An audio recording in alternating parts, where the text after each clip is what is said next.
Bonjour à toutes, bonjour à tous, bonjour Florian. Bonjour Bienvenue Andrea. pour cette série de débats consacrée aux élections communales 2026 où l'on s'intéresse aux trois villes, à savoir Nyon, Gland et Rolle. Et voilà, et l'on continue avec la ville de Nyon pour une seconde partie. Alors pour rappel, ces débats sont répartis en 3 thématiques et 3 plateaux de 45 minutes chacun. Et en plus, ils sont chronométrés. En tout, 13 candidats sont en lice pour l'exécutif de la ville de Nyon. Et pour ce deuxième plateau, nous en recevons 5. Non, 4 même, moins 1 cette fois-ci, oui. Florian. Vous serez mon candidat à moi préféré. Mais allez, qui sont-ils, Florian? Eh bien, Stéphanie Schmutz pour le Parti socialiste, Nathalie Raya-Etter pour Les Verts, Bonsoir. Daniel Grosjean pour le Parti indépendant nyonnais. Bonsoir. Et enfin, Sacha Soldini pour l'Union démocratique du Centre. Bonsoir. Bienvenue à toutes et tous. On est ravis de vous recevoir ici sur le plateau de Nyon Région Télévisions. Et pour ces débats co-animés en partenariat avec nos confrères du journal La Côte, toujours bonjour et bonsoir. Grégory Balma, merci d'être avec nous. Bonjour, bonsoir. Pour cette deuxième thématique, à savoir la mobilité. Quels sont les enjeux, Grégory? Transport public, piétons, vélo, voiture. S'attaquer à la mobilité équivaut à se frotter à une équation à plusieurs inconnus. C'est compliqué, mais surtout éminemment politique. Rappelons-nous qu'à Nyon, des feux de circulation ont pesé lourd dans la non-réélection d'un certain Olivier Mayor, à l'époque municipal sortant. Il n'empêche, comment faire cohabiter tout ce petit monde en sécurité et sans frustrer personne? Avec sa toute fraîche stratégie de mobilité, déposée lundi dernier au conseil communal, la ville de Nyon apporte plusieurs réponses à cette question, mais beaucoup reste à faire. Sans mauvais jeu de mots, la route paraît encore longue et incertaine. À nos invités de nous permettre d'y voir plus clair. Et pour vous convaincre, chers téléspectateurs, ils vous auront désormais 45 minutes top chrono pour un premier tour de table. Florian, c'est parti. Stéphanie Schmutz, alors pourquoi avoir déposé cette stratégie communale de mobilité maintenant, à la fin de cette législature et pas à la prochaine? Je crois que c'était déjà une demande du conseil communal. Nous avons eu à plusieurs reprises la demande qu'on vienne avec la stratégie mobilité. Ma collègue Roxane Faro et moi-même avons 2 dicastères. On ne sait pas si on sera réélu, on ne sait pas si on aura toujours les mêmes dicastères. Il nous paraissait important, ça a été un long travail, dur labeur, mais il nous paraissait important de venir déposer cette stratégie à ce moment-là. Elle est cruciale, elle est importante. Et puis savoir aussi que tout prochainement, nous allons aussi déposer en préavis sur la gare et que tout s'enchaîne, hein, tout est imbriqué l'un dans l'autre. Et puis je pense qu'il fallait savoir dans quelle direction on allait pour la mobilité si on voulait aussi comprendre ce qu'on allait faire à la gare. Daniel Grosjean, ce gros document est arrivé sur la table des conseillers communaux. Il vous donne quoi comme première impression? C'est une lecture assez costaud, hein, c'est un document qui est complexe. Et comment vous le trouvez, comment vous la trouvez, cette stratégie mobilité? Alors moi, je dirais plutôt c'est la stratégie, cette stratégie qu'on a tant attendue. Cette stratégie, on l'a attendue. J'appelais ça plutôt une stratégie. Effectivement, c'était une grande attente comme conseiller communal. Parce qu'on devait prendre des décisions, depuis 2024, on devait prendre des décisions sur des requalifications de routes sans vraiment avoir une vision claire sur l'ensemble, sur la globalité de la vision qu'avait la municipalité par rapport à une stratégie de mobilité. Et c'est vrai que c'était compliqué. Alors, c'est un document qu'il faut lire, relire, digérer. Et puis, c'est clair que Mme Schmutz a un gros avantage sur cette stratégie. Elle l'a créée de concert avec Mme Faro. Maintenant, il est clair que pour nous, de notre côté, c'est d'en voir un peu quels sont les enjeux et quelles sont les lignes directrices qui ont été apportées par cette stratégie. Et vous avez l'impression, comme vous dites, c'était une attente de longue date du conseil communal. Je sais qu'il y avait beaucoup d'attentes au niveau des comptages. Je me rappelle, on avait fait des séances publiques ou de présentation au conseil. Oui, on a déjà. Il faut dire qu'on avait déjà une stratégie. Il faut dire qu'on n'était pas sans stratégie. Il y en avait une. Bien évidemment, comme toute stratégie, à un moment donné, il faut la renouveler, il faut l'adapter au contexte actuel. Et puis, on était venu déjà à mi-législature avec les comptages et puis déjà le début d'une réflexion sur cette stratégie. Donc, on n'était pas non plus sur une feuille blanche. Je ne crois pas non plus qu'on on est complètement surpris, le conseil communal, avec cette stratégie. Mais du coup, à cette première lecture, elle vous paraît quand même plutôt convaincante. Alors vous êtes content, elle est là, le package est là. Déjà, elle est là. Alors, c'est vrai qu'auparavant, il y avait une stratégie, mais j'imagine bien que la municipalité naviguait pas à vue. Ça, je vous fais une totale confiance. Simplement, il y a un paradigme qui a fondamentalement changé, c'est en 2024, c'est l'abandon de la RDU, qui a rebrassé les cartes, où on avait une lecture avant, on savait qu'on avait ce projet qui était dans le pipeline, qui devait venir délester la circulation. Le Conseil a pris acte de la décision politique d'abandonner cette dorsale qui était cruciale pour contourner la ville de Nyon. Donc, force est de constater que dès lors, il fallait on nous posait des questions, de prendre des décisions. Est-ce que des financements étaient valables? Est-ce qu'ils étaient pertinents par rapport à des requalifications de routes? En ayant le paradigme qui avait changé et une situation qui était fondamentalement différente de sur ce quoi on pouvait s'appuyer auparavant. Terminons ce tour de table, dire qu'elle n'était pas cruciale, parce que si elle était cruciale, on ne l'aurait pas abandonnée. Très bien, mais terminons ce tour de table justement et revenons à ce document, Sacha Soldini. Certains parlent d'un document flou, peut-être pour les mauvaises langues, peut-être pour les langues qui osent dire les choses. Vous, votre avis sur la question, ce document, il est flou, il est convaincant. Quelle est votre opinion là-dessus ? Alors écoutez, cette stratégie de mobilité, avant tout, c'est un outil de planification qui a été déposé. On peut se poser la question sur la temporalité. Effectivement, comme vous l'avez dit, il y a un changement d'équipe qui va forcément arriver, un changement du législateur aussi. Le conseil communal va être réélu prochainement. Maintenant, cette stratégie, elle a des points assez précis. Il a clairement été dit qu'elle était appelée à évoluer. Il y a encore tout le paramètre des CFF. On ne sait pas exactement ce que va donner à terme les décisions des CFF par rapport à cette stratégie. On va y revenir. Évidemment, je regrette beaucoup l'abandon de la route de déviation urbaine, parce que ça aurait été vraiment quelque chose d'important dans la perméabilité de la ville, puis dans le trafic transversal aussi de la ville de Nyon. Je rebondis là-dessus. Donc on est passé de la stratégie du parapluie à celle des doigts de gant. Ça vous parle, ces doigts de gant ? Oui, alors au début, on a beaucoup. Alors j'étais déjà au conseil quand on parlait de la stratégie du parapluie, stratégie quand même intéressante. Et maintenant, on vient au gant. Donc le gant, c'est vraiment, comme l'a dit ma collègue Stéphanie Schmutz, c'est que les gens viennent d'un endroit et ils repartent du même endroit. J'ai peut-être un petit peu des doutes là-dessus, parce que je pense que ça serait bien quand même de garder un axe transversal sous la gare. Parce qu'actuellement, si vous venez des quartiers du Boiron, par exemple, vous pouvez tout traverser pour aller à Pertan ou pour aller côté est de la ville de Nyon, par la gare. En dehors des heures d'hyperpointe, c'est quand même largement praticable. La nouvelle stratégie prévoit quand même la fermeture de cette place de la gare. Et moi, j'ai des grosses craintes que ça puisse encore porter un coût supplémentaire au dynamisme économique de la ville de Nyon. C'est des thématiques qu'on va aborder plus en détail. Voilà, on va y revenir tout de suite, mais tout d'abord, Nathalie Raia-Ether, équilibrer les modes de transport, le cocktail est le bon pour la verte que vous êtes? Oui, moi je pense que cette vision, on l'attendait depuis un moment. Ça fait aussi quelques années qu'on parlait des transversales, de créer ces liaisons aussi sur ces flux perpendiculaires. Maintenant, pour moi, c'est aussi à prendre avec précaution, parce que dans ce concept, il n'y a pas encore d'objectif, c'est plus un concept qu'une stratégie. Dans le fond, ce document qui nous a été transmis reste encore finalement la question de la gestion du transport individuel motorisé. Aujourd'hui, la ville de Nyon, bientôt 25 000 habitants, c'est autant de passages de flux à la gare que d'habitants tous les jours. Et ce flux-là, il va ne faire que de croître. Et puis ce sont des piétons à la gare, ce ne sont pas des voitures, ce sont des piétons. Donc pour moi, c'est plutôt comment mieux gérer finalement les flux de mobilité active, vélo, piétons, et puis essayer d'absorber un maximum les flux motorisés gardés vers l'extérieur. Donc c'est clair qu'il y a aussi on n'en parle pas, mais il y a une claire interdépendance avec les communes périphériques qui sont finalement la principale source de déplacements motorisés qui traversent Nyon, et que voilà, certainement que les solutions, elles ne sont pas seulement Nyon, mais Nyon et ces communes environnantes.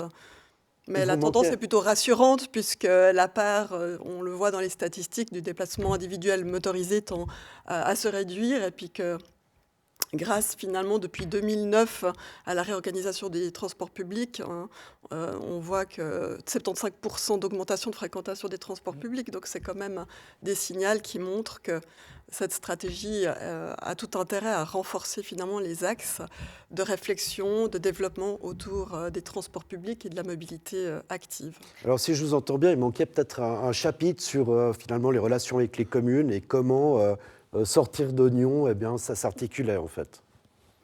Oui, je pense que dans le document, cet aspect-là est peu... Non, alors je pense qu'il y est. Alors effectivement, il est ardu, effectivement, il est touffu, effectivement, il a besoin d'être expliqué et réexpliqué. Mais oui, les flux avec les villages extérieurs qui ne dépendent pas seulement de nous, hein, vous l'avez dit, ça dépend aussi de la région, du canton. Il va falloir développer des lignes de transport des TP.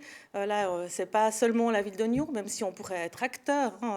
Moi, ma vision, c'est que la ville de Nyon peut être acteur aussi dans le développement de ces transports publics vers les villages les plus proches, comme on l'a été avec Prangin, par exemple. Mais il y a aussi les lignes vélo qui sont en train d'être développées avec la région, avec le canton. Il y a, oui, bien évidemment, qu'on a réfléchi à ces questions-là. Oui, on va faire un petit temps d'arrêt en gare de Nyon d'ici quelques instants, mais je vous propose de faire peut-être un petit tour de table pour savoir et vous connaître plus personnellement, à savoir quels sont vos types et votre moyen de transport préféré en ville de Nyon. Et est-ce que celui-ci vous dessert et est-ce qu'il roule bien? Est-ce que Nyon lui fait honneur? Votre type de transport préféré à vous, Daniel Grosjean, en ville de Nyon, ce serait lequel? Alors moi, j'en ai plusieurs, en fait. Moi, je suis l'exemple même du multimodal, parce qu'au centre de la ville de Nyon, non, je suis peut-être pas multimodal, parce que je prends pas les bus. J'habite au centre de la ville de Nyon, et cette ville, à pied ou à vélo, c'est vrai qu'on peut tout y faire. Mais dans un cadre de loisir. Dans le cadre du travail, eh ben, mon mode de transport, c'est la voiture ou une camionnette qui me permet d'accéder aux différents emplacements que je dois. Très bien, pas d'abonnement de bus pour Daniel Grosjean. Et vous, Sacha Soldini, votre moyen de transport préféré à Nyon, en ville de Nyon, pour sortir de Nyon, ça serait lequel? Alors, pour sortir de Nyon, clairement la voiture. Maintenant, en ville de Nyon, intramuros, je vais très souvent à pied. Il m'arrive d'aller en vélo aussi. C'est des modes de transport qui sont assez faciles à Nyon. Hein. Maintenant, quand on parle de se déplacer à Nyon en voiture, c'est là qu'arrivent un petit peu les difficultés. Moi, j'ai tendance à me rendre compte, et je ne suis vraiment pas le seul à avoir constaté, qu'il y a des axes, malheureusement, qui peuvent être fluidifiés de manière assez simple. Il y a des demandes qui ont été faites au conseil communal le soir, par exemple, mettre des feux au clignotant. On a toute une série de feux qui peut-être pourraient subir des réglages supplémentaires pour être optimisés, parce que j'ai l'impression que certaines fois, les bouchons sont créés, en dehors des hyperpointes, les bouchons sont créés de manière artificielle. On le voit, et ça arrive des jours où, par exemple, la route de Divonne, les signalisations sont en panne. Et ben là, il n'y a aucun trafic, il n'y a pas de bouchon, c'est fluide, ça avance bien, mais dès que les feux sont en place, on se rend compte qu'on peut mettre des fois jusqu'à 3-4 minutes pour monter la route de Divonne qui fait à peine 1 kilomètre. Ça, je pense que ça peut être amélioré dans un très court terme. Stéphanie Schmutz, il me semble qu'on a l'habitude de vous voir à vélo en ville de Nyon. Est-ce que c'est suffisant ce qui existe aujourd'hui sur les pistes cyclables à Nyon? Effectivement, j'ai beaucoup à vélo. Non, c'est pas suffisant. Je pense que dans plein de cas, je pense que c'est quand même relativement dangereux d'être en vélo, surtout sur les routes à 50 km/h. Il manque clairement des espaces pour les vélos, il manque clairement des liaisons pour les vélos, même si ces dernières années, ça s'améliore. Ça serait quoi peut-être, sans pointer du doigt ce qui fait mal, mais allons-y quand même, les zones qu'il faudrait améliorer à Nyon pour les vélos, ça serait lesquelles? Je pense que c'est toute la continuité des espaces vélos, c'est toute la remontée en direction de l'autoroute. Alors même si on n'a pas besoin d'aller jusqu'à l'autoroute, il y a quand même cette problématique-là. Il y a la problématique de Rive, où c'est un endroit assez étroit, qui est à 50 km/h, où il n'y a pas vraiment, il y a des semi-pistes cyclables. Bref, il y a beaucoup d'endroits. Et puis moi, je suis une adulte. Comme vous dites, j'ai l'habitude de faire du vélo. Mais je pense que si on veut inciter plus d'enfants, d'écoliers à prendre le vélo pour se rendre à l'école ou dans leur activité sportive, il faut absolument qu'on améliore ceci. Nathalie Raya-Ether, pardon, votre moyen de transport préféré à Nyon, c'est lequel? Moi, je pense que toute l'année, je suis à vélo parce que c'est rapide. Et puis voilà, par exemple, vous avez envie d'aller à l'usine à gaz, j'habite à la Levrate. En transport public, c'est pas si convenient, pratique. Donc le vélo, c'est fiable.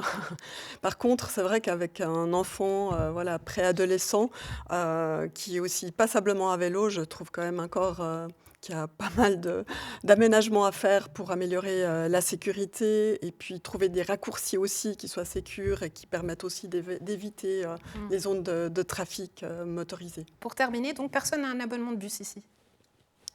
Non. Par contre, moi, j'aimerais juste rajouter un point. Allez-y. Parce que c'est vrai, que le vélo est un super moyen pour se déplacer dans Nyon. Par contre, il y a un point d'amélioration que l'on peut imaginer dans notre ville. Ce sont les trottoirs qui sont partagés avec les vélos. J'ai mis une année à comprendre un trottoir que je prenais régulièrement, je vais pas tous les jours au centre-ville, depuis chez moi au centre-ville, j'ai mis une année à comprendre que je pestais contre des vélos qui étaient sur ces trottoirs et où la délimitation n'est pas claire, on se fait frôler par des vélos en partageant un espace commun. Et en tant que piéton, alors là, on a parlé des enfants, mais je vais aussi peut-être parler des personnes âgées, pour qui c'est pas évident de croiser des vélos sur un espace partagé, sur des trottoirs. Alors là, je pense qu'on a un point d'amélioration. Je sais que la quadrature du cercle pour tout mettre sur l'espace de la voirie, pour mettre les vélos et les piétons, c'est une quadrature du cercle, mais peut-être simplement en améliorant la signalisation pour qu'on prenne conscience que cet espace est partagé. Et là, je pense qu'il y a un point d'amélioration sans que ça coûte une fortune. Et je pense que le 30 km/h, le 30 km/h permet un meilleur partage de la chaussée entre voitures et vélos. On a vu, ça a été prouvé dans des villes qui ont mis toute leur route à 30 km/h. Il n'y a plus d'accidents dits mortels. Je ne dis pas qu'il n'y a jamais d'accidents. On ne vit pas dans le monde des bisounours. Mais effectivement, il y a un meilleur partage de la chaussée si les voitures ralentissent. C'est aussi une des manières. Alors, ça ne suffira pas, parce qu'il y a toujours cette question des enfants. Mais je partage que sur les trottoirs, les personnes âgées sont malmenées. Et puis sur les trottoirs tout court, puisque maintenant, les enfants, jusqu'à un certain âge, ont le droit de rouler sur les trottoirs. La ville entière en zone Et puis les 30. trottinettes ne roulent aussi régulièrement. Il ne faut pas oublier qu'on reste quand même dans une ville qui est faite pour les voitures encore. On a le taux de motorisation des villes vaudoises le plus élevé, à part peut-être Gland, mais quand on compare avec Vevey ou même Morges, on est déjà le taux de motorisation de 6 ménages sur 10 qui ont une voiture, alors que vous allez dans d'autres villes, c'est bien plus de la moitié en fait. Donc tout est aménagé pour la voiture aujourd'hui et rien n'est aménagé pour les cyclistes. C'est pour ça que les cyclistes se sentent des fois à devoir emprunter pour des questions de sécurité aussi le trottoir. Alors après, c'est aussi une question de respect, de vitesse, pour assurer aussi une cohabitation, mais je pense qu'il y a effectivement encore beaucoup d'aménagements à faire pour assurer la cohabitation, sans compter effectivement les trottinettes qui se glissent là où on ne s'attend pas. Vous trépignez, je vous vois trépigner. Une ville à 30, ça vous séduit ? Non, il y a des axes de quartier qui ont été mis à 30 pour être un petit peu pacifiés. C'est vrai que c'est très bien, suivant lesquels ça se prête très très bien. Je pense que les axes pénétrants, il faut les maintenir à 50 km/h, clairement. Maintenant, au niveau des aménagements pour vélo, il a été fait beaucoup ces derniers temps. Je pense au sentier du Cossy, je pense au chemin de l'hôpital, il y a le chemin de Maran, le petit chemin de Maran qui est en chantier actuellement, qui seront des axes de mobilité active, donc partagés. Maintenant, ce qu'il faut aussi, je rebondis un petit peu sur ce qu'a dit mon collègue Grosjean, effectivement, si vous prenez la route d'État de Doigt, le matin, autour des 8h30, vous avez toute une ribambelle d'enfants qui vont à l'école, parce que c'est un des axes les plus fréquentés, il y a 2 écoles à chaque bout, et vous voyez au milieu des vélos cargo qui arrivent facilement à 40 km/h. Facilement, ils font aller leur sonnette 20 mètres avant pour que tout le monde se bouge. Je pense que là, on a un petit réglage encore à faire. Pourquoi pas ? Ils sont pas censés aller sur le trottoir. Voilà, mais malheureusement, justement, c'est là que je dis qu'il y a un petit effort à faire. Je pense qu'il faut renforcer un petit peu la prévention, peut-être renforcer aussi la présence de la police sur le terrain le matin pour que les gens se rendent compte, qu'à la limite puissent leur expliquer qu'à cette vitesse, on va sur la route. Je croise fréquemment des trottinettes qui sont largement passées 50 km/h. J'en ai vu une décoller. Sur les gendarmes couchés, il y en a une qui a fait un saut. Donc elle n'était pas à 30, clairement pas. On ne parle pas de ceux qui vont la nuit sans lumière sur les trottoirs. Bref, il y a des petites améliorations à faire, mais pour les axes de mobilité active, je pense que le conseil communal n'a jamais refusé ces projets. On a encore un projet dont l'étude a été acceptée lundi soir au conseil concernant la passerelle de l'ETRA. C'était une unanimité au conseil communal. Et je pense que la ville en fait assez pour le vélo. Alors, on n'en fait jamais assez pour personne, mais simplement qu'on doit rester à l'affût. L'idée, c'est d'avoir une mobilité équilibrée pour tous les modes de transport sans les opposer. Donc, quand on peut faire pour les piétons, on essaie de creuser et d'avancer. Quand on peut faire pour les vélos optimisés, on continue dans ce sens-là. Et pour les voitures, je pense qu'il faut aussi aller dans ce sens-là, sans forcément mettre des bâtons dans les roues, si je peux me permettre l'expression. C'est bien, d'un on est certain mode de d'accord, parce que transport. c'est exactement dans ce sens-là que la stratégie mobilité, c'est une mobilité partagée. Et c'est vraiment, là, comme l'a dit Madame Etter tout à l'heure, tout a été fait pour la voiture. Le but de la stratégie mobilité, c'est pas d'empêcher la voiture. Elle contribue au dynamisme de notre ville. Elle contribue au dynamisme de notre centre-ville. Par contre, c'est vraiment d'équilibrer les modes et de faire en sorte que tout le monde trouve sa place. Moi, j'aimerais Nathalie. rebondir sur cette notion de mobilité partagée que vient de mentionner Stéphanie Schmutz. Je pense qu'il y a encore toute l'ère des années 50, 60, 80, où c'est l'ère du tout-voiture. Mais finalement, aujourd'hui, l'innovation au niveau du développement économique, le grand enjeu, c'est les technologies, c'est la mobilité comme un service, les masses, où avec une application, vous pouvez réserver vos modes de déplacement.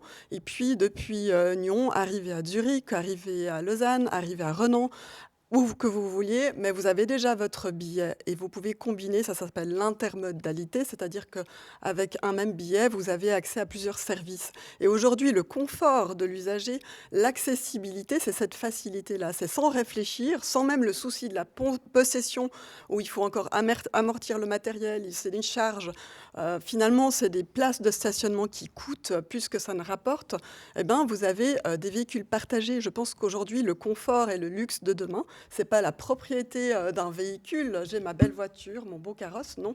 C'est plutôt la question du partage et de la facilité d'accès à tout moment. Et ça permet quantitativement et qualitativement d'optimiser aussi l'usage de l'espace public, de le rendre plus agréable, plus flexible avec des solutions de mobilité partagée. Il y a passablement de démarches qui se font dans des grandes villes comme Bâle, Berne, qui est assez précurseur. Même à Genève, en ville de Genève, il y a vraiment des réflexions de créer des pôles de mobilité partagée où vous avez vraiment une combinaison de services, où vous avez aussi des possibilités d'avoir des casiers pour déposer vos affaires et pour pouvoir transiter ensuite, faire vos courses, vous les laissez dans un casier, puis vous pouvez revenir plus tard. Et c'est vraiment, je pense, des solutions de la mobilité de demain, aujourd'hui, et je pense que Nyon doit se préparer à cela. Et pour arriver à ça, il faut une stratégie plutôt punitive ou bien on accompagne. Incitative. Je pense que ce sont justement des mesures où ce sera vraiment une logique de encore mieux avec moins. Et je pense que justement, on n'est pas dans des lourdes infrastructures, on est plutôt dans des infrastructures agiles avec derrière des modèles économiques de la nouvelle économie. On le voit avec les vélos libre service aujourd'hui, puisque j'ai conduit la naissance de ce réseau, il n'y avait pas beaucoup de candidats qui pointaient leur bout de leur nez il y a encore 15 ans. Personne ne savait ce que c'était du libre service.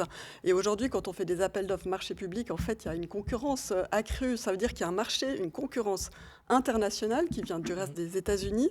On ne parle pas de la Chine. Donc, c'est vraiment les modes de déplacement de demain. Et je pense que la population de Nyon, qui est relativement internationale, elle est prête à ça. Elle a passé ce cap, en fait. Et je pense elle apprécie d'avoir ce confort. Simplement, la stratégie pourra certainement prévoir, mais je pense qu'on est plus au volet dans la mise en œuvre. Je parlais pour revenir à la RDU et le fait qu'elle n'était pas qu'on pouvait la supprimer.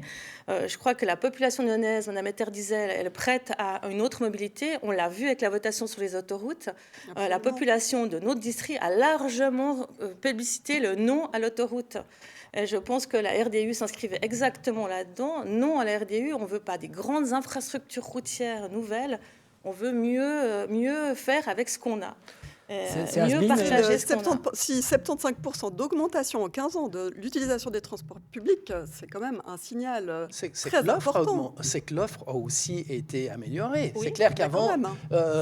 l'offre, elle n'augmente que si la demande... L'offre a été augmentée. Il y a quand même une volonté politique d'augmenter, qui visiblement a porté ses fruits, et ça, tant mieux. Oui, mais maintenant, vous parlez de la multimodalité. Au niveau des financements cantonal, l'offre n'aurait pas augmenté si la demande ne suivait pas. Donc, alors, ça veut dire il y y a aussi l'incitation, moteur. il y a aussi l'effet incitatif de gêner quand même le fait que l'on cherche quand même à gêner les transports mobilité individuelle. Si on regarde le parent pauvre de la stratégie telle qu'elle nous a été présentée, c'est le parent pauvre. Elle est encore là. Elle est encore là. Mais non, c'était la mobilité qui occupait le plus de place dans l'espace public. Donc forcément, si on veut rééquilibrer, on doit forcément faire en sorte que les voitures occupent la place dont elles ont besoin. Simplement. Et on laisse les voitures. Et on a fait une stratégie qui permettait justement, contrairement au parapluie, avec cette question des gants, on laisse les gens, où qu'ils arrivent de la ville de Nyon, à venir au centre-ville. Par contre, on va choisir les rues sur lesquelles on veut qu'ils passent. Et aujourd'hui, ils ont un chemin balisé. Ils ont un chemin dans toutes les villes. Dans toutes les villes, vous arrivez dans une ville, puis c'est marqué centre-ville, puis vous dites c'est bizarre parce que le centre-ville, il est là, puis on nous fait tourner à droite. Je veux dire, je crois que partout dans le monde, on oblige les gens à prendre certains chemins pour aller au centre-ville. Alors, parlons-en. Justement, aujourd'hui, 2000 places. J'aimerais bien pouvoir en placer une, s'il vous plaît. Je termine juste. Plus de 2000 places de stationnement pour les voitures à Nyon. Est-ce que vous en avez? Ça, c'est intéressant. Plus que d'habitants à Trélay. C'est intéressant de voir les places de stationnement que d'habitants dans les communes environnantes. Dans le document tel qu'il nous a été présenté, je prends juste un exemple qui est flagrant. On présente comme solution de parking le parking de l'hôpital. Excusez-moi. Non. Alors, j'ai pas le document. C'est bien dommage. Il est dans mon sac dehors. Dans le document où vous présentez les axes des transports individuels motorisés, vous faites figurer le parking de l'hôpital dans les possibilités de parking de la ville de Nyon. Je suis allé hier à l'hôpital pour un dépose-minute. Le centre-ville, c'est Laduche, c'est Rivest, c'est Perton et c'est le parking regardez les documents que vous nous avez transmis. Mais pour le centre-ville, c'est ces 4 parkings-là. Pour le centre-ville, on vous voit sourire depuis un moment, sans rien dire. C'est étonnant de votre part. Est-ce que la voiture, c'est has-been, du coup? Non, la voiture, c'est pas has-been, mais quand j'entends ma collègue Ether, c'est clair qu'on ne peut pas comparer Nyon à Genève ou à Zurich. On n'a pas le même bassin de population intramuros, j'entends, il faut être clair. Oui, alors, Morges, ils offrent la gratuité, très souvent des parkings, chaque fois qu'ils font une manifestation. Alors, c'est bien la preuve que... il y a le district. Il faut arrêter. Le trafic d'échange de Nyon, c'est 65% des gens qui rentrent et qui sortent de Nyon. Il y a 21% de trafic intramuros, et vous n'avez que 14% de trafic de transit. Donc, c'est bien la preuve qu'il faut qu'on capte les gens du district pour l'économie locale. Ça, c'est important. Ceux qui l'ont tout à fait compris, c'est les centres commerciaux de périphérie. Quand vous construisez un centre commercial, vous faites quoi? Vous faites un immense parking pour faire venir des gens. Parce qu'on sait très bien qu'un automobiliste, quand il fait ses courses, il charge plus qu'un piéton ou qu'un cycliste. Je le vis, je suis commerçant, donc je peux tout à fait vous dire qu'il y a des clients qui me disent « Ah ben aujourd'hui j'ai le vélo, je repasserai une autre fois parce que je ne vais pas prendre tout ça ». Donc là on parle d'économie. Maintenant au niveau des parkings au centre-ville, on a tendance à tout miser sur des parkings privés. On a tendance à tout miser sur le parking de la gare, qui est privé, ou sur le parking de la Combe. Finalement, le seul parking souterrain qu'on aura public, on va le faire à Pertan, 450 places. La même chose qu'on a maintenant, actuellement. Donc on ne profite même pas de l'agrandir, je trouve ça très dommage. C'est encore dans le cadre de l'étude pour l'instant, mais je trouve dommage qu'on n'ait pas un peu plus d'ambition pour ce parking, à savoir qu'un parking, ce n'est pas à fond perdu. Les places de parc sont facturées, longtemps ça fait des rentrées financières. Donc tout basé sur du privé, c'est compliqué. S'ils décident de changer leurs règles, je pense au parking de la gare par exemple, dans le futur, on fait quoi? On sera vite embêté. Justement, là, il y a déjà eu cette remarque-là au conseil communal lundi soir, et je suis quand même assez surprise que la droite qui prône le partenariat public-privé, quand on veut travailler avec le privé, nous le reproche. Ça, je trouve. Alors ça, c'est l'argument le plus aberrant que j'ai connu. Non, mais là, bien on parle d'un parking qu'on a. Avec la Combe, par exemple, on parle d'un parking dont on a la maîtrise. Il y a un travail à faire pour que les tarifs, pour que l'accessibilité, pour que les horaires d'ouverture, etc., puissent être les mêmes dans tous les parkings. Mais ça, on y travaille. Et ça, effectivement, c'est en préalable à cette stratégie mobilité. Mais les places de parc, il y en a bien assez. Il y a bien évidemment les jours de manifestation, mais c'est comme tout, on ne prévoit pas des parkings pour les pics, mais on prévoit des parkings pour la vie de tous les jours. Et le dynamisme de la ville, il va être conservé avec les places qu'on peut J'ai une question pour rebondir. Sacha Soldini quand même soulève quelque chose d'intéressant, un chiffre, 65% du trafic motorisé individuel qui vient du trafic d'échange. Donc c'est des gens qui viennent à Nyon pour des raisons bien précises. Est-ce qu'il faut dissuader ces personnes de venir à Nyon en voiture pour essayer de diminuer le nombre de voitures en ville de Nyon? Mais est-ce que ce n'est pas un risque, en dissuadant, de leur donner juste envie d'aller ailleurs en voiture, à Signy, par exemple? De nouveau, on laisse les gens venir au centre-ville, ce n'est pas du tout la politique. Et puis dans les 60%, il y a aussi des Nyonnais qui vont travailler à l'extérieur. Il faut aussi, c'est pas que les gens de l'extérieur qui viennent à Nyon, c'est aussi les Nyonnais qui vont travailler à l'extérieur, qui prennent leur voiture. Le but, c'est de renforcer les transports publics, parce qu'on voit que Gland, la France, Signy, c'est des grands pourvoyeurs dans ces 65%.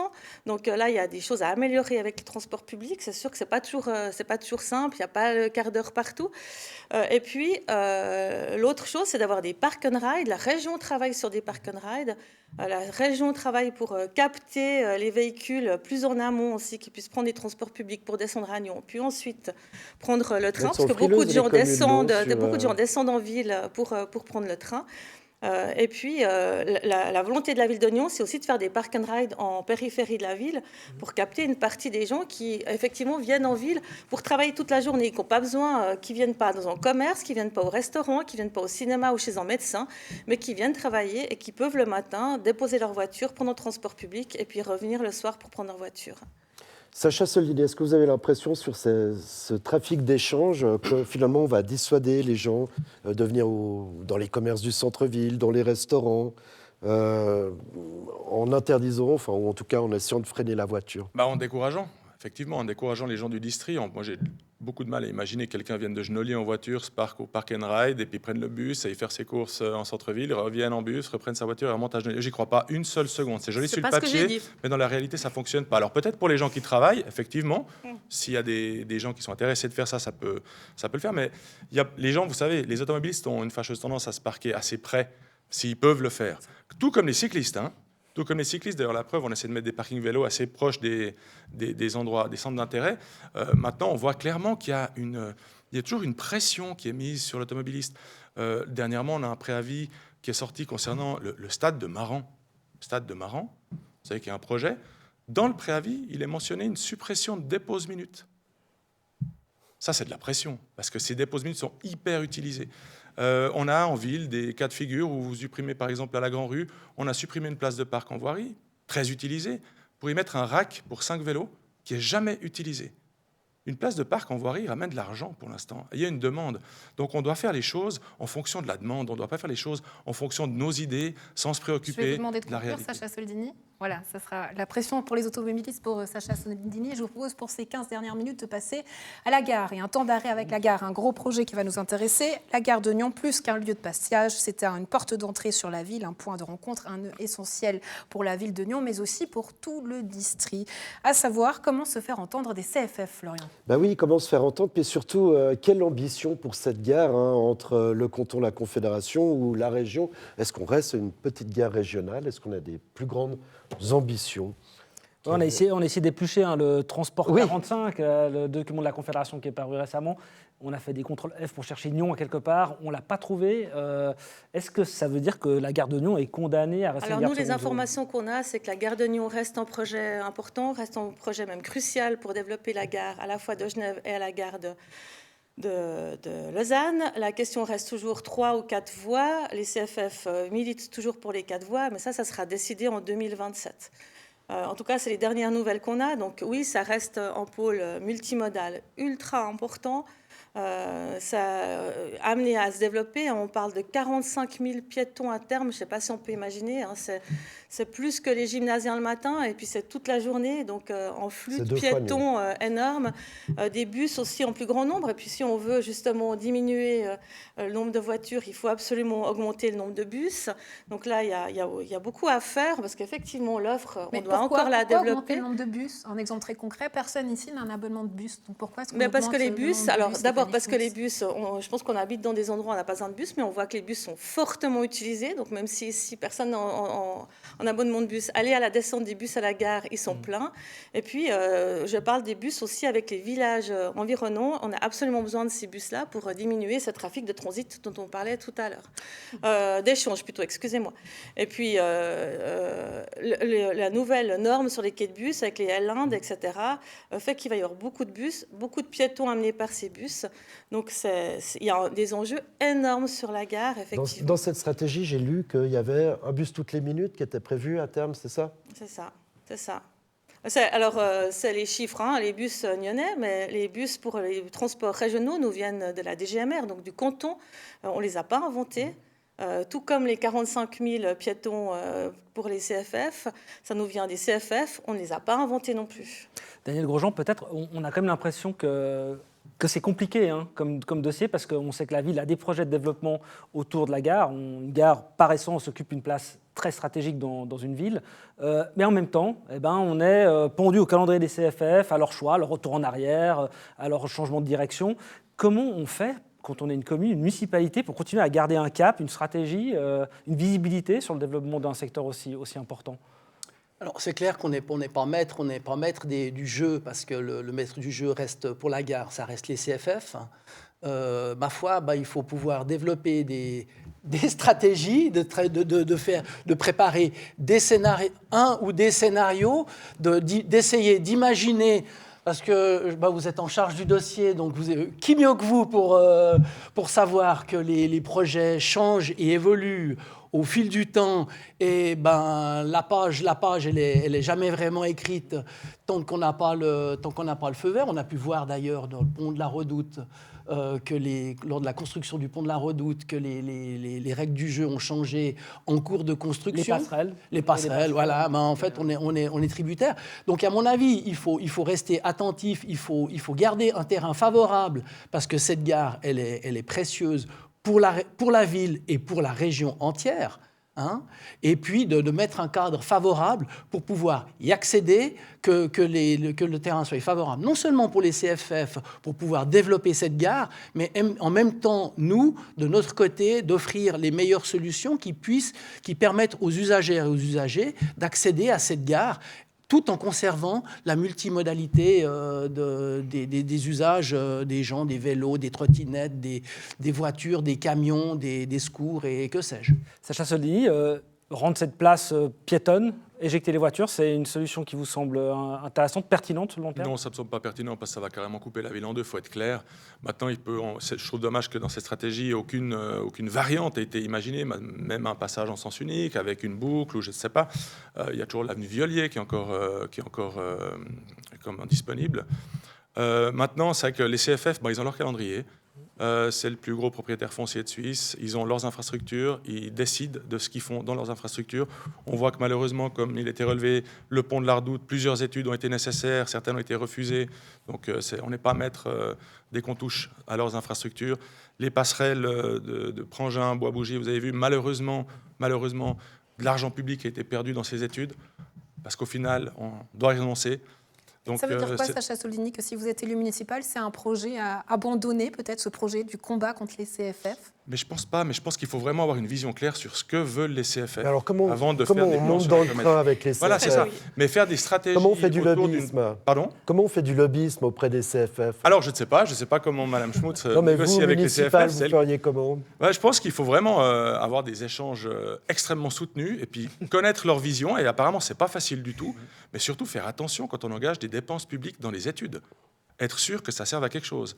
Parce que malheureusement, devoir venir devant les autorités du conseil communal, par exemple, et d'expliquer qu'à cause des CFF, on ne peut pas faire ce projet, c'est compliqué. Ça veut dire quoi? Que selon vous, il y a des études qui ont été faites et qui n'ont servi à rien? C'est ça ce qu'on doit comprendre? Non, mais il y a eu de l'ambition dans ces passerelles, c'est clair. Mais malheureusement, on voit qu'on n'est pas maître.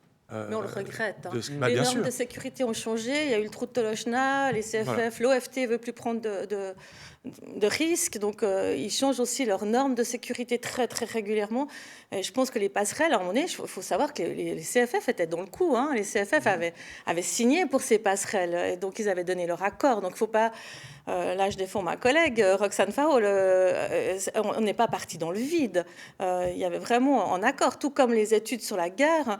Quand on a fait les études thèse sur la gare, les CFF étaient partie prenante. Elles ont participé au financement des études. Ça ne les empêche pas de changer le fusil d'épaule, de changer. Et puis j'aimerais juste ajouter une chose, parce qu'il ne faut pas qu'on perde non plus. La place de la gare ne deviendra jamais piétonne. Un bus par minute, c'est pas être piéton. On est loin d'une place de la gare piétonne. Et c'est bien une des problématiques. Moi, je vais peut-être avoir, Madame Etter, la même question qu'à Sacha Sonig, sans doute peut-être pas la même réponse. Rendre cette place, enlever les voitures de la place de la gare. Mais c'est aussi une question de sécurité publique. Vous imaginez si déjà aujourd'hui 25 000 passagers qui transitent, donc ça veut dire qu'ils sont piétons jusqu'à ce qu'ils prennent leur train ou leur bus. Donc ces statistiques montrent que ces chiffres vont presque doubler. Donc tous ces flux de personnes qui cohabitent avec des voitures qui sont à l'heure de pointe, qui sont pressées, le rapport du reste le montre, celui de 2024, pressé à l'heure de pointe, de l'enquête, que les risques d'accidentologie sont vraiment très importants. Donc je pense que c'est presque une nécessité aussi de mieux réguler le trafic automobile autour de la gare quand il y a un tel volume de passagers au quotidien. Je crois que c'est ce que recommande en fait même dans le rapport de... Je crois que les gens savent que quand il y a un passage piéton puis qu'il y a un feu rouge, on attend que le feu vienne vert pour traverser. Vous parlez d'un bus à la minute dans quelques années. Je pense que déjà il faut avoir les bus, parce qu'il en faut une sacrée série pour faire passer un bus à la minute devant la gare. Et s'il y a un bus à la minute, donc en fait le feu va rester rouge. Il n'y aura plus de passage piéton, plus de possibilités. Donc voilà, donc, je pense que là, on fait vraiment des plans lointains. Pour les CFF, j'ai tendance toujours à penser qu'il faut attendre vraiment d'avoir la vision claire des CFF sur la gare, sur la troisième voie. Qu'est-ce qu'ils vont faire au final? Parce que le projet va arriver, ça prend du temps. On a vu que le Conseil fédéral a encore retardé les projets du deuxième axe, la quatrième voie, Genève-Lausanne. C'est encore un projet qui ne va pas avancer. Donc on doit vraiment pas mettre de l'argent dans les études en attendant d'avoir une vision claire des CFF. Voilà, c'est mon point de vue. On ne peut pas se permettre. C'est toute la difficulté des CFF. Et là, alors, je suis vraiment désolée. C'est vrai que quand on n'est pas dans le dossier, c'est compliqué. On ne peut pas se permettre, parce que le jour où les CFF, ou l'OFT, ou les chambres prennent une décision, les CFF n'ont pas la même vitesse que nous. Donc on a toujours, on est toujours dans ces vitesses différentes entre le rythme d'une ville et le rythme des CFF. Et là vraiment, on peut pas se permettre d'attendre. On est obligé de faire des études. Et je rappelle que quand on gouverne, c'est quand même prévoir les stratégies. La stratégie, elle est effectivement à 2045, 2050, mais on est obligé d'avoir cet objectif à long terme. Et puis entre-temps, on fera des choses par étapes, en fonction des circonstances, en fonction des besoins, mais on va avoir un troisième passage sous les voies, ça c'est sûr, c'est acté. Il va y avoir des travaux, on va avoir encore beaucoup d'étapes jusqu'à ce qu'on ait une gare. Je suis même pas sûre de la voir une fois qu'elle sera terminée, tellement il y aura d'étapes sur cette gare-là. Mais on a des contraintes. Le contrainte, c'est le calendrier CFF. Mais investir dans des études parallèles, comme M. Grosjean, les scénarios, c'est quand même prendre le risque. Ça, on dit, mais oui. Ça fait partie du jeu. Alors, on l'a dit, ça fait partie du jeu. Il faut à la fois être ferme avec les CFF. On fait des rencontres extrêmement régulières. On rencontre l'OFT, on rencontre la DGMR, on rencontre les CFF au niveau opérationnel, au niveau politique, ou avec le syndic. Enfin, on a vraiment des... Donc, il faut être ferme, il faut faire du lobbying, mais il faut aussi être humble, parce qu'effectivement, on n'est pas l'acteur principal de la gare. L'acteur principal de la gare, c'est les CFF. Mais humble, ça ne veut pas dire rester passif, attentiste, parce qu'alors là, le train va nous passer sous le nez, c'est le moins qu'on puisse dire. Alors, on a entendu dire lors d'un conseil qu'en fait, il fallait mettre de l'argent dans la machine, accompagner les CFF, dépenser un peu pour avoir peut-être un petit strapontin pour se faire entendre, et puis peut-être pouvoir dire, moi j'aimerais bien ça. Pas se faire entendre, participer au projet et avoir, je veux dire, si vous regardez les passages sous voie des CFF, c'est très technique, c'est très, voilà, on est en plein centre-ville de Nyon. Si on laisse faire ces passages très techniques, etc., on va défigurer la ville de Nyon. Donc, si on veut préserver la ville de Nyon, on ne doit pas être juste spectateur, attentiste, on doit participer du projet, on doit accompagner le projet. Et le petit strapontin, ce n'est pas pour faire changer du tout la politique des CFF, c'est pour pouvoir prendre le train avec eux. Et c'est pouvoir accompagner le projet avec eux, c'est pouvoir être passager du train et pas regarder, comme je viens de le dire, le train passer sous le nez et puis ensuite Donc subir les CFF. On les subit pas, on les accompagne. On subit forcément d'une certaine manière, parce que j'ai dit, c'est eux qui sont les maîtres du jeu, mais on fait en sorte d'être partie prenante, d'être joueur avec eux, et puis d'avoir notre mot à dire sur tout ce qui est équipement de la ville, et puis infrastructure vis-à-vis de la ville, parce que nous aussi, on tient à cette gare, hein. C'est important qu'on reste une ville à l'échelle nationale, une ville à l'échelle même européenne. Il ne faut pas que Nyon devienne une petite gare qui, petit un jour, on la fermera, comme on a fermé des tas de petites gares, parce qu'il y avait c'était plus satisfaisant. Donc on une doit vision participer européenne à ça. pour cette gare. Pardon ? Une vision européenne. Non, mais je dis européenne parce qu'on va prendre le train à Genève pour partir sur la France. Je veux dire, Nyon, on est quand même en axe. On est en axe quand même qui nous mène à la France. Et je pense qu'on est sur un axe ultra important et on doit rester une ville. On a un dynamisme économique dans la région. On doit défendre ce dynamisme économique et pour ça, on doit garder une place de gare forte. Moi, je voulais juste revenir sur quelque chose de plus nyonnais, très, très simple, un problème très concret. On a le tunnel de l'Étra. Voilà, il y avait ce projet, c'est un monument apparemment historique, très précieux, et il y avait ce projet de faire un tunnel parallèle qui a été refusé par le Conseil. Or, la route de l'Étra, si j'ai une bonne lecture de ces doigts de Gand, fait partie des axes. Mais comment on va faire, du coup, pour transformer la route de l'Étra en pénétrante principale avec ce goulet d'étranglement au tunnel? Je ne sais pas si on a des idées. Comment on peut faire ça? Je ne sais pas, Daniel Grosjean, comment on peut se débrouiller pour faire passer toutes ces voitures alors que ce projet a été refusé au Conseil? Il faut revenir avec une nouvelle version. Comment on fait? Il va falloir étudier peut-être un nouveau projet, une nouvelle pénétrante, effectivement. Mais ça, c'était on a encore trop d'inconnus. Alors, je pense que le parking Pertan va dicter un peu le calendrier, mais les pénétrantes et surtout les axes, notamment le fait de passer sous les voies CFF et de travailler avec les CFF, le projet, alors je suis désolé pour ma collègue Roxane Faro, était pour le Conseil nettement pas mûr. Pas mûr. Okay, pas mûr. Donc encore à mûrir pour trouver la bonne solution à cet endroit-là. Ouais. Voilà, c'est ça. Et puis je pense qu'il faut garder, franchement, pour l'instant, il faut garder la possibilité de passer de manière transversale au sud de la gare. Les CFF sont maîtres du temps, évidemment. Les CFF vont... En fait, ce qui va vraiment changer, c'est le nombre de passagers qui va arriver à Nyon. Après, tout ce qui est gestion... de la gare routière pour les bus, gestion des flux de transport individuel motorisé, c'est pas les CFF qui gèrent ça, c'est la ville de Nyon. Donc là, on a une stratégie qui est basée peut-être sur potentiellement un nombre supplémentaire de voyageurs. Mais pour l'instant, les CFF n'ont rien à dire sur la place de la gare. Et maître du temps, vous avez lâché le mot et je le suis ce soir, ça fait Soldini. On va conclure ce débat sur ces dernières secondes et terminer avec un dernier tour de table, chers candidats. Vous allez avoir 30 secondes chacune et chacun pour défendre un projet qui vous tient à cœur. Stéphanie Schmutz, non pas en tant que municipale que vous avez été jusqu'ici, mais candidate. Quel est le projet qui vous tient à cœur de défendre pour la prochaine législature ? Très personnel, 30 secondes, top chrono. Bien évidemment, j'ai entendu mes préopinions, donc je ne vais pas redire le même. Alors, je vais parler des Rives du Lac. Les Rives du Lac, c'est un beau projet. On doit à la fois améliorer l'espace de circulation, la stratégie mobilité, mais aussi renaturer les Rives du Lac, prévoir un meilleur accès pour les sportifs et les gens en cas de canicule. Nathalie Raya-Ether, s'il avait 30 secondes à vous donner pour défendre un projet, ça serait lequel? Moi, je vais rester sur la mobilité et je vais parler des voies cyclables, qui est vraiment un maillage uniforme de voies cyclables qui permettent de circuler d'est-ouest, nord-sud dans la ville. Et ils sont très rapides, ces candidats, ce soir. Ils n'ont même pas besoin de toutes ces 30 secondes pour vous convaincre, peut-être, à la maison. On va donner la parole à Daniel Grosjean. 30 secondes, s'il y avait un projet que vous souhaitez défendre pour cette prochaine législature, ce serait lequel?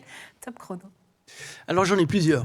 D'un point de vue de la mobilité, effectivement, je vous rejoins sur le maillage des voies dédiées à la circulation des vélos, de pouvoir mailler un réseau parallèle aux routes. Ça, je pense, c'est une bonne idée. Et il y a aussi une vision sur les aménagements des futurs quartiers où il est prévu actuellement qu'il n'y ait une seule place de parc pour 3 appartements. Alors, et ça, je pense que ce sera peut-être un sujet sur lequel il faudra rester attentif prochainement. Sacha Soldini, si vous avez un projet que vous aimeriez défendre ce soir pour votre campagne, ça serait lequel en 30 Alors, je vais secondes? faire comme mon pré-opinion, je vais parler de 2 projets, mais très rapidement. Donc, première vision que j'aimerais voir se développer à Nyon, c'est la verticalité dans les quartiers, plus pouvoir préserver les espaces verts autour des immeubles. J'ai grandi dans des quartiers qui ont cette verticalité, au chemin des Uns, et c'est vrai que c'était un plus pour les aménagements autour des immeubles. Et deuxième chose, je vais vous reparler de Pertan, mais pas forcément du projet, mais de la façon dont sera gérée l'accessibilité à la ville de Nyon pendant les années de construction, qui sera vraiment cruciale pour la dynamique de la ville. Gros Et sujet. sur le gong, chers candidats, merci beaucoup d'avoir été avec nous et d'avoir répondu à nos questions. Grégory Balma, on se retrouve d'ici quelques instants Eh oui. pour la suite du débat. Florian, on continue. Ben voilà, c'était la seconde partie consacrée au débat de la ville de Nyon, avec évidemment 4 candidats, puis une date en tête à retenir. Ce sera le 8 mars pour les résultats du premier tour des élections générales communales. Vous restez avec nous, on va parler des finances à présent. À tout de suite.